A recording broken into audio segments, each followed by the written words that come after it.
Hello, YouTube land, and welcome to another edition of the Crypto Mamma Mia. Today is August 30th, 2021. The year's just flying by, isn't it?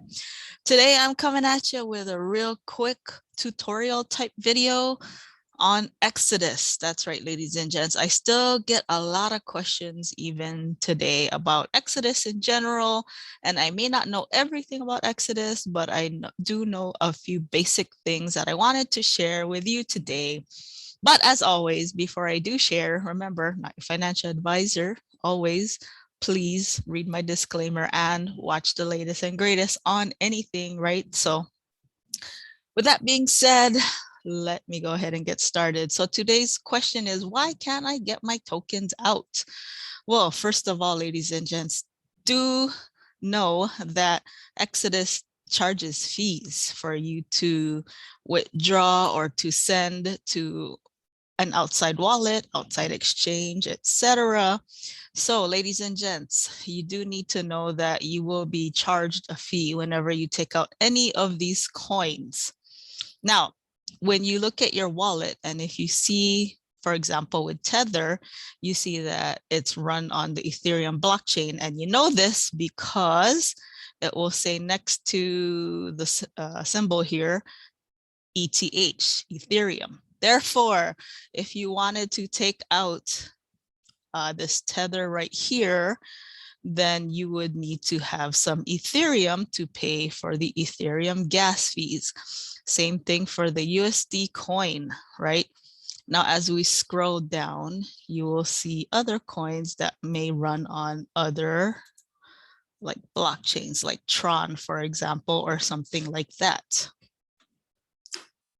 Let's see here if we can find that.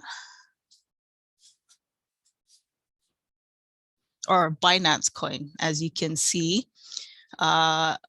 you would need Binance coin to withdraw or to exchange, or Ethereum C for the USD one, but for just the regular Binance coin, you would need the BNB.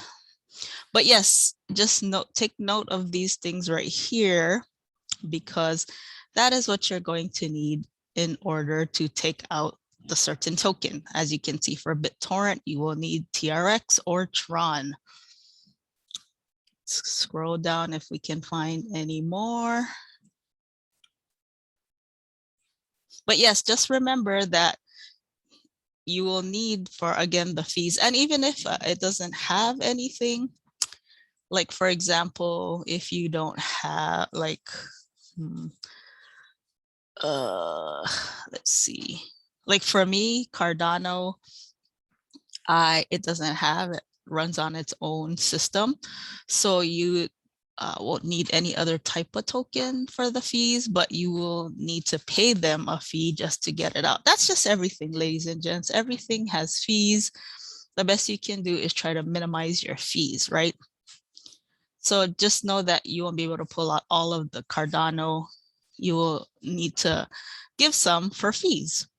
So in other words, for those tokens that don't have that, that's what's going to happen. So if you only have like a small amount and you're trying to take it out, you may not have enough to cover the fees. I know that is a thing, you know, like sometimes people put real small amounts in here and they're like, I can't take it out, but that's because you don't have enough for the fee, which is a catch-22.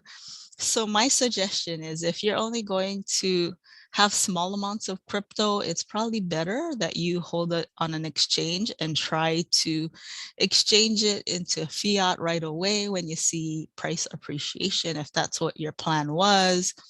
Or if you're trying to hold a certain amount, just, you know, keep adding to it, or at least know the minimums, right? Know the minimum fees and that kind of stuff. Like, see, with this pancake swap, you're gonna need the BSC, which is the coin, Binance coin, right?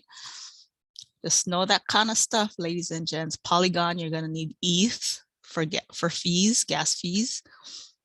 Just make sure you're aware. Serum, you're gonna need Solano for that one. Shiba Inu, you're gonna need ETH for that one, right? So just be aware of that kind of stuff. And again, be aware of the minimum fees, because if you're only gonna hold a small amount of coins in here, you want to know that you at least have over the minimum, or it's better that you just hold it in a different type of thing. For example, like if you're just gonna do Bitcoin for like buy buy low, sell high kind of thing, keeping it in Coinbase or something like Cash App, you know, that might actually be a better option than you holding it here in Exodus, unless you are really, really holding it for the long term and really, really hoping for price appreciation. But you know me, ladies and gents, I don't really, really go on hope. I go on practicality, you know, core compounding, passive income, passive crypto income, and leverage trading, you know. And some of these assets, man, they are like super hyper. Look at Solana. It went up 17% in the last 24 hours. And, you know, I was just doing my research and I saw who was getting into it. I saw the projects that were, you know, wanting to build on Solana. And I don't hold a lot, but you know what? I think I made a pretty, I don't know, this is what I paid for it.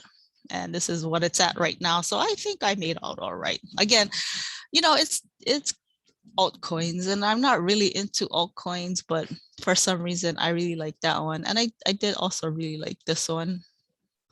I mean, yeah. So anyways, ladies and gents, that is the video for today. I just wanted to make a quick one because I still get a few questions on it in my comment section. And I know that sometimes it can be frustrating when you can't pull out the coins you want to. But again, if you're going to hold a small amount, I don't recommend holding it in this, especially because, you know, there are fees. And so if you just want to do a sell when it's high, then just hold it in an exchange so that you can sell right away and you don't have to worry about pulling it out and putting it back in. But that's the video for today, ladies and gents. If you like that kind of info, you know what to do. Hit the like and subscribe. And as always, thank you for stopping by. Leave me any more comments, any more questions. And please have a great day or night. Please stay safe.